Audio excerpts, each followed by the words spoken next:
tropa, what's up? So update tropa sa pag-apply natin ng visa dito sa South Korea ay pagpapalit pala ng visa natin dito sa South Korea tropa from E9 visa to E7-4 visa tropa.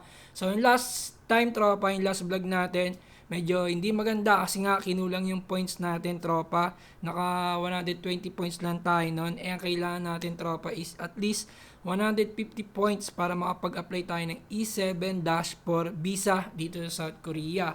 Ngayon tropa, meron akong good news sa inyo. Pero mamaya ka na sabihin yung good news tropa kasi samahan nyo muna lumabas tropa. Bibili lang ako ng may lulutong pagkain bukas kasi sa company namin tropa, hindi ko trip yung shiktang. Hindi masarap yung mga luto, parang basa-basa na. Kaya ang ginagawa ko, nagluluto na lang ako ng pagkain tapos yun yung binabaon ko. Tsaka gusto kong testingin tong bagong camera natin tropa, yung binili natin last time. Eto, gamit ko na siya.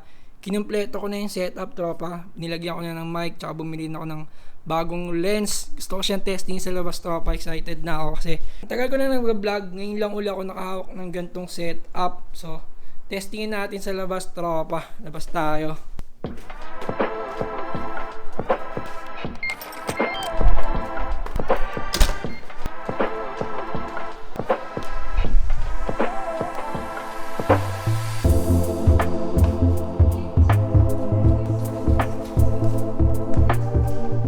Maganda sa napuntahan ko trope. Kapag gusto kong bumili ng pagkain, bababa lang ako. Pag gusto kong kumain sa labas, bababa lang ako. Hindi na ako mamasahe. Sobrang accessible dito sa lugar ko. Kompleto. Nasa city kasi ako trope. Ito yung hotel na tinitirahan ko tropa. Doon ako sa pinakadulo, 7th floor, pinakakanto na yon. Itong pinakababa niyan mga kainan. So minsan may mga tourist dyan. Minsan nga may mga Pinoy din dyan eh. Kanina nung pag out ko, may mga Pinoy dyan kanina. Dyan sila kumakain.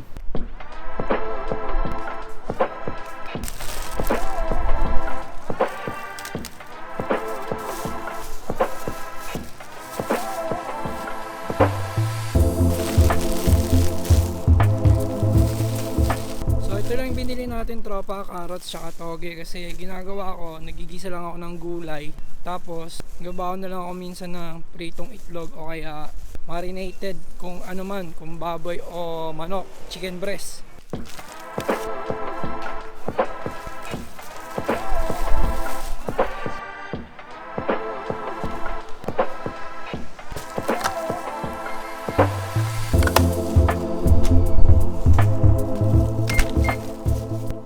Tropa, so eto na yung good news tropa. So nung nakaraan di ba ang nakuha lang natin is 120 points.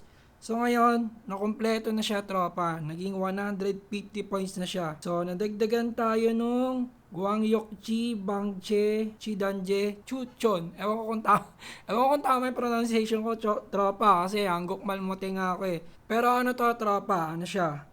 Government recommendation points. So yun siya tropa. Yun yung nadagdag sa atin na 30 points. Kaya nakumpleto na siya ng 150 points. Kaya nakapag-apply na tayo ng E7-4 visa. Nung Tuesday tropa, pinapirma na ako ni boss ng mga application. Pumirma na ako siguro mga nasa 6 yung pinirmahan ko doon. Tapos nung Merkules, nag-message sa akin yung agent ko na on process na daw tropa. On process na yung application natin ng E7-4 visa tropa. So all goods na yan tropa. Ang sabi sa akin ni agent, maghintay na lang daw tayo ng 1 to 2 months para malaman kung approve. Tinanong ko kung magkaka-approve, kung posible ba na hindi ma-approve. Ang sabi naman ni agent, sure naman daw basta wala kang record sa immigration. Malinis naman tayo sa immigration tropa. Wala tayong record doon. Kaya sabi ni agent, sure naman daw siya. So yun yung update natin tropa. So good news na. Parang nung nakaraan, kinulang sa points hanggang ngayon. On process na yung papers natin tropa. So maghihintay na lang tayo. So ang next step naman natin tropa is kailangan natin mag-aral. So, mag-inquire na ako kung paano mag-aral. Siguro sa linggo, pupunta ako ng immigration sa Ansan. Tatanong tayo doon kung paano makapag-aral ng Korean language sa school. Kasi ang plano ko, tropa, is magtitake ako ng KIIP. Kasi dalawa yung proseso para makakuha ka ng Korean language certificate, tropa. Una is yung 2PIC, yung mag-exam ka, 2PIC exam. Tapos yung pangalawa is yung mag-aaral ka hanggang sa makapag-level 2 ka. ng Korean language. So, ang gusto kong kunin is yung KIIP, tropa. So, ayun, tropa. Yun yung update natin ngayon. So, good news na, tropa. Process na yung papel natin. So, abangan nyo yung mga susunod na update natin, tropa. Let's go!